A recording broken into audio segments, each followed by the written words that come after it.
The silent welcome. The void of space hummed with the electromagnetic signatures of the Veloxian war fleet as it approached the third planet of the Sol system. Aboard the command vessel Indomitable Fist, Admiral Tarek stood with his forearms clasped behind his back, his segmented exoskeleton gleaming under the ship's ambient lighting. His compound eyes reflected the holographic display of Earth, a blue-green marble that would soon become the newest addition to the Veloxian concordance. "Status report," Tarek demanded, his mandibles clicking with anticipation. Sub-Commander Vex approach, her movements precise and economical. "All ships in formation, Admiral. Planetary defenses are minimal, as expected. Primitive satellite networks, a few orbital platforms, nothing that poses a threat to our technology. And their communications. We're intercepting and decrypting them now. They appear to be broadcasting on open frequencies, curiously inefficient." Vex tilted her head. "They seem to be discussing entertainment programs and weather forecasts. No indication they've detected our presence." Tarek chittered with amusement. As intelligence suggested, a species barely past their industrial revolution, squabbling over resources and territory. They'll make excellent labor for the mining colonies. He gestured to the tactical display. "Begin approach pattern. I want the first wave of ships in low orbit within the hour. Stealth protocols until then." "Yes, Admiral." The mighty Veloxian fleet, veterans of a dozen successful subjugations across their sector of the galaxy, moved with practiced precision. Their stealth technology, capable of bending light and absorbing radiation, rendered them virtually invisible to the primitive detection systems of Earth, or so they believed. 10,000 kilometers below, in a nondescript building in Geneva, Dr. Elena Reyes took a sip of her coffee and studied the high-definition feed on her monitor. The approaching Veloxian ships were highlighted in crisp detail, their formation patterns analyzed and catalogued by the Earth Defense Network's AI. "Right on schedule," she murmured, turning to her colleague, Dr. James Chen. Chen nodded, his eyes never leaving his own display. "Pattern matches the Orion incident from 2079. Same approach vectors, similar stealth technology." He tapped a few commands. "I've updated the profile. They're definitely Veloxian, just as we suspected from the long-range scans last month." "Has the Council been notified?" "Yes, they're assembling now. General Santos is requesting your presence." Elena stood, straightening her uniform. The insignia of the Earth Defense Initiative gleamed on her shoulder, a stylized globe encircled by a protective shield. "Initiate Protocol Theta 9. Let's give our visitors the welcome they deserve." In the heart of the United Nations Security Complex, 35 floors below the surface of Lake Geneva, the Earth Defense Council convened an emergency session. Representatives from every nation sat around a circular table, their faces illuminated by the soft blue glow of holographic displays. General Maria Santos stood at the center, her weathered face impassive as she addressed the assembly. "Ladies and gentlemen, as you can see from the telemetry, we have approximately 47 Veloxian vessels approaching Earth. Their current trajectory suggests they plan to establish low orbit over major population centers." "Military capabilities?" asked the representative from China. "Consistent with our intelligence.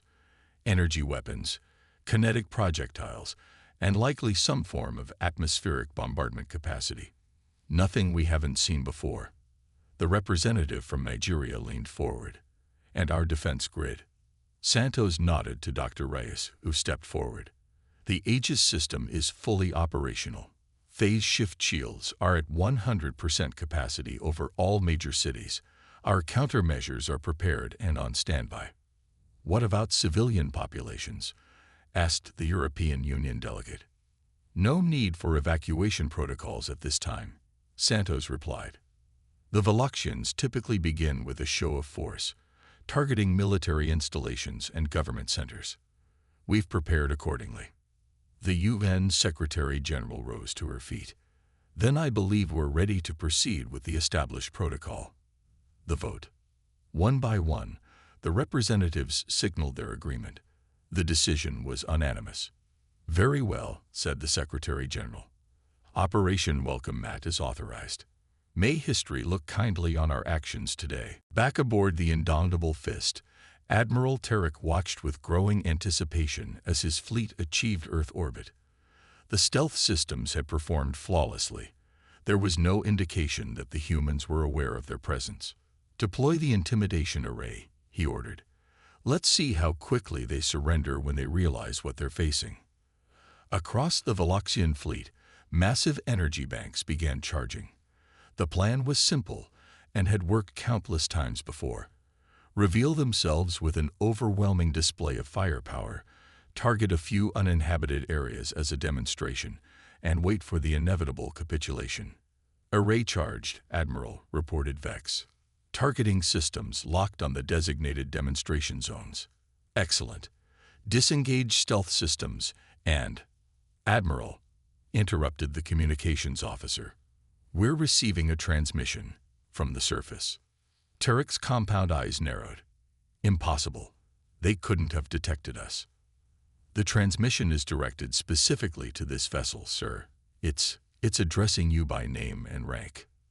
The command deck fell silent. "Put it through," Tarek ordered, his voice suddenly tense. The main view screen flickered, and a human face appeared. A woman with dark skin and silver-streaked hair, wearing what appeared to be a military uniform. "Greetings, Admiral Tarek of the Veloxian Concordance," she said in flawless Veloxian language. "I am General Maria Santos of the Earth Defense Initiative. On behalf of the United Nations and the people of Earth, I bid you welcome to our system." Tarek's mandibles clicked rapidly in shock.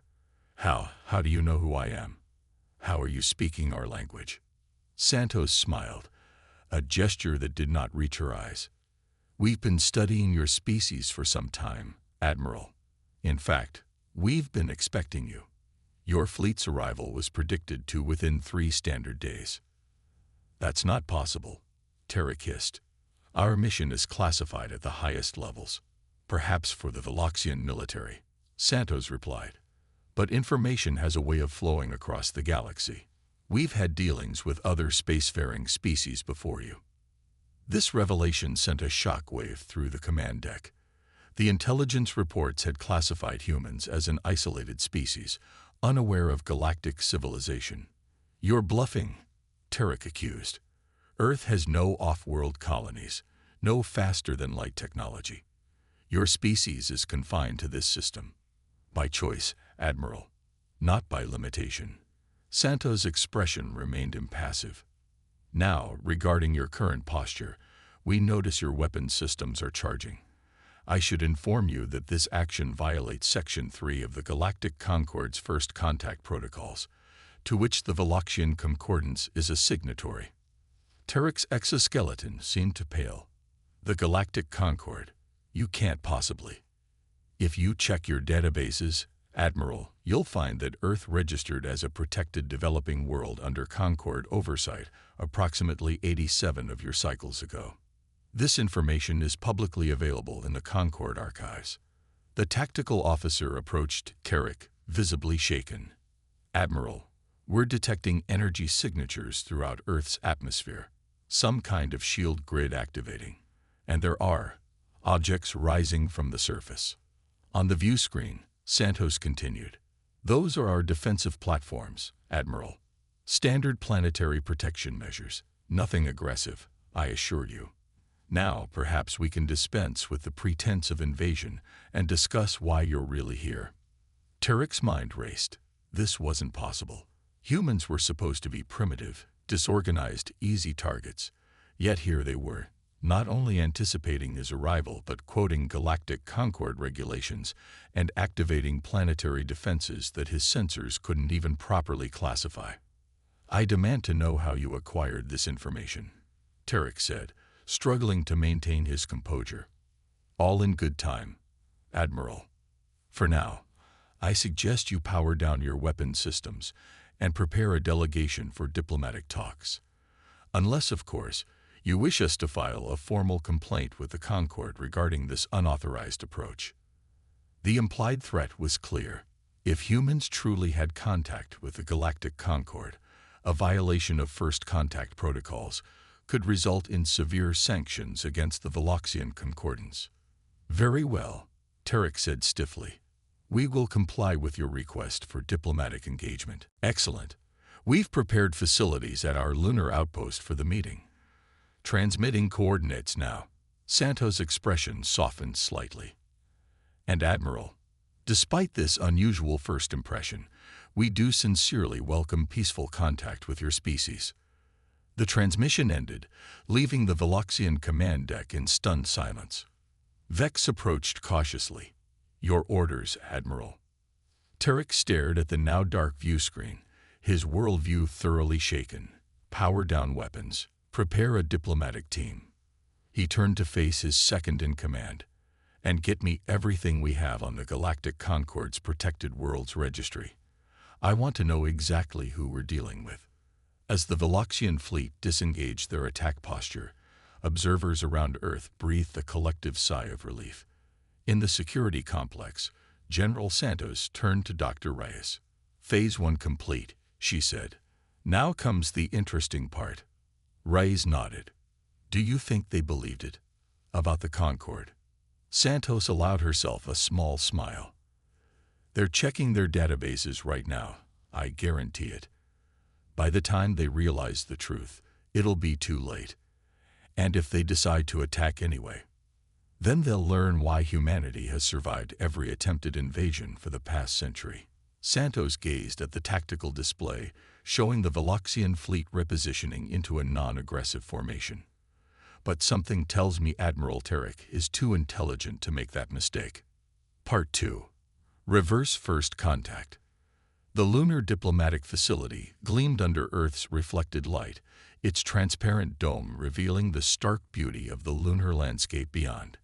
Inside, human and Veloxian representatives sat across from each other at a long table of polished lunar basalt. The atmosphere was tense, filled with unspoken questions and carefully calculated moves, like a chess game where neither player fully understood the other's pieces. Admiral Tarek led the Veloxian delegation, his posture rigid, 4 arms folded defensively across his thorax. Across from him, General Santos represented Earth, flanked by Dr. Reyes and a team of diplomats. Let me be direct, General, Tarek began, his translator converting his clicks and whistles into smooth English. Our intelligence indicated Earth was an isolated, pre-FTL civilization. Yet you speak our language, you know of the Galactic Concord, and you have planetary defense systems beyond what should be possible for your technological level. His compound eyes narrowed. Explain. Santos smiled. Admiral, humanity has always excelled at 3 things: adaptation, observation, and preparation.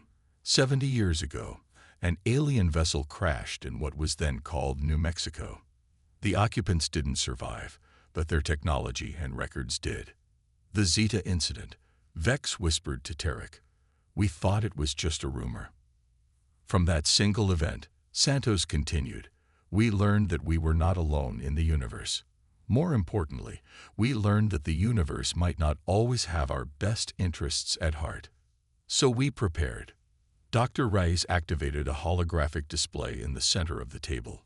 It showed a timeline of Earth's secret space program, running parallel to the public one. While the world watched NASA, SpaceX, and other public agencies, we were reverse engineering alien technology, building defense systems, and establishing outposts throughout our solar system, Reyes explained.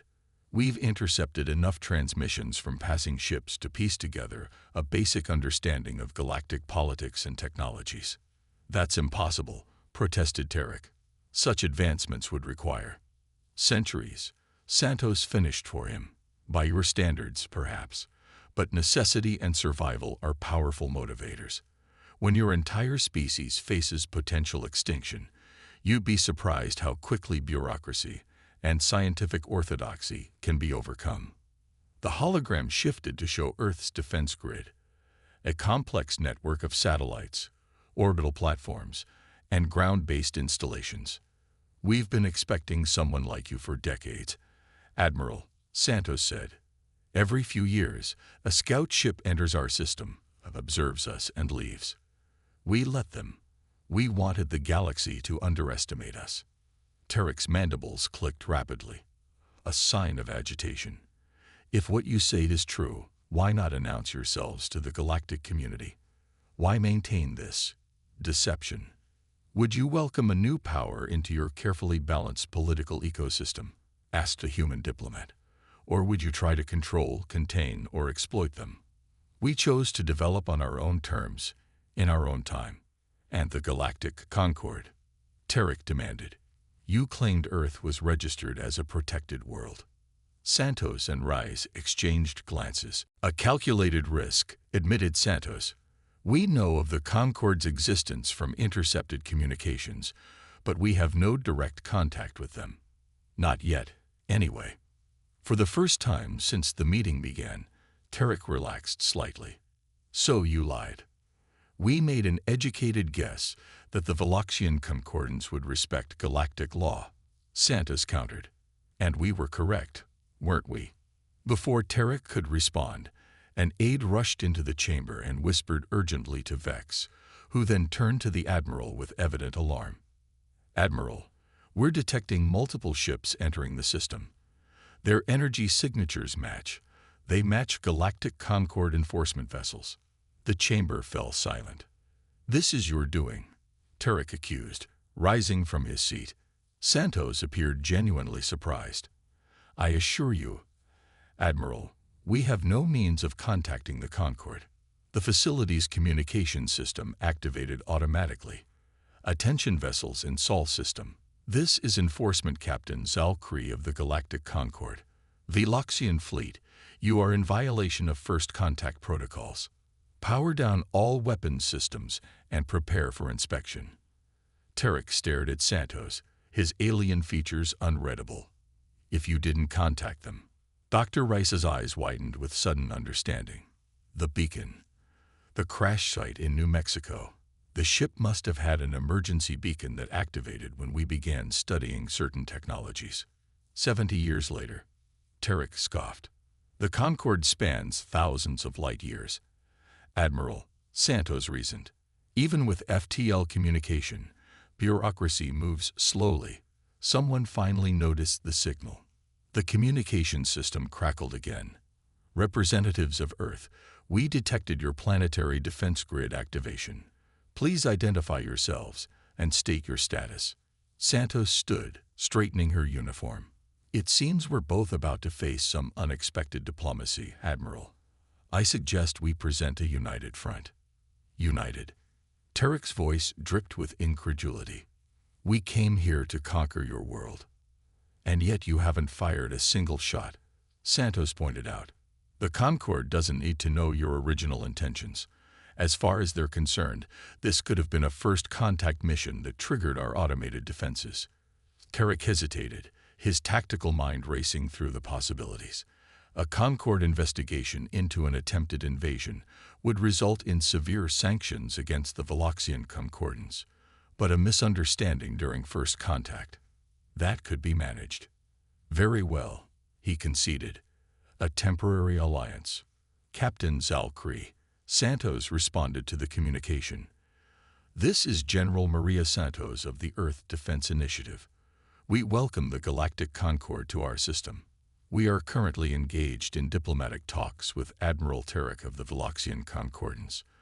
There has been a misunderstanding regarding protocols, but we are resolving it peacefully. 3 hours later, the lunar facility's conference room had been expanded to accommodate the Concord delegation. Captain Zalkree, a tall, slender being with iridescent skin and 4 eyes arranged vertically on a narrow face, sat at the head of the table, reviewing the statements from both Earth and Veloxian representatives. Let me ensure I understand correctly, Zalkree said, voice resonating with harmonics that suggested skepticism. The Veloxians approached Earth for first contact, but failed to follow standard protocols, triggering Earth's defensive systems. Despite this, Earth welcomed diplomatic talks rather than responding with hostility. That is correct, Captain, Tarek confirmed, having fully committed to the deception. And Earth, despite having no official contact with the Concorde, somehow knows of our protocols and has been preparing for galactic integration based on intercepted communications and a crashed ship from 70 years ago. "We are a resourceful species, Captain," Santos replied smoothly, "and perhaps overly cautious. When we realized we weren't alone in the universe, we prepared for every possibility." Zalkri's upper eyes blinked in what might have been admiration. "Remarkable. In my 3 centuries of service, I've never encountered a civilization that developed planetary shields before achieving practical FTL travel. Necessity drives innovation," Dr. Rice offered. "Indeed." Zalkri activated a holographic datapad. "Based on my preliminary assessment, Earth qualifies for protected status under Concorde regulations. However, given your evident technological advancement and diplomatic awareness, you may also qualify for probationary membership." Santos and Tarek exchanged surprised glances. "Membership?" Santos asked. "We expected a much longer path to recognition. The Concorde values species that demonstrate both technological capability and peaceful intent," Zalkri explained. "Your response to the Veloxian approach, defensive but not aggressive, prepared but willing to negotiate, suggests you would be a stabilizing influence." Tarek's mandibles clicked softly, the Veloxian equivalent of clearing one's throat. "Captain, if I may, the Veloxian Concordance would be willing to sponsor Earth's probationary membership." Now it was Santos' turn to be surprised. "Admiral." "A gesture of goodwill," Tarek said, though his compound eyes revealed more complex motivations, "and perhaps an opportunity for mutually beneficial exchange." Zalkri's skin rippled with changing colors, a sign of thoughtful consideration in their species. "That would expedite the process considerably." "Very well. I will recommend both protected status and probationary membership for Earth, with the Veloxian Concordance sponsor." As the meeting concluded and preparations were made for a formal ceremony, Santos pulled Tarek aside in a private antechamber. "That was unexpected, Admiral," she said. "Why the sudden change of heart?" Tarek's alien features arranged themselves into what might have been a smile. "Politics, General. If the Veloxians cannot conquer Earth, we can at least ensure we have a favorable relationship with it. Better to have you as allies than as competitors, or worse, allies of our rivals." "Pragmatic," Santos acknowledged. "But bear in mind, Admiral, that Earth will be no one's puppet in galactic affairs. I would expect nothing less from a species that managed to fool us so thoroughly." Tarek extended one of his 4 hands. "To a new chapter in both our histories." Santos took the offered appendage, sealing the unexpected alliance. Indeed, 3 months later, Earth celebrated its formal recognition by the Galactic Concorde. Cities around the world held festivals, screens displaying the ceremony taking place at the newly constructed Concorde Embassy in Geneva. Humanity had officially joined the galactic community. In a secure facility beneath the Atlantic Ocean, Dr. Rice met with the Earth Defense Council for a post-integration assessment. "The integration is proceeding faster than we anticipated," she reported. "The Concorde has been surprisingly accommodating, and the Veloxians have honored their sponsorship commitments." "And our contingency plans?" asked the representative from Japan. "Maintained but scaled back," General Santos replied. "Trust but verify remains our policy."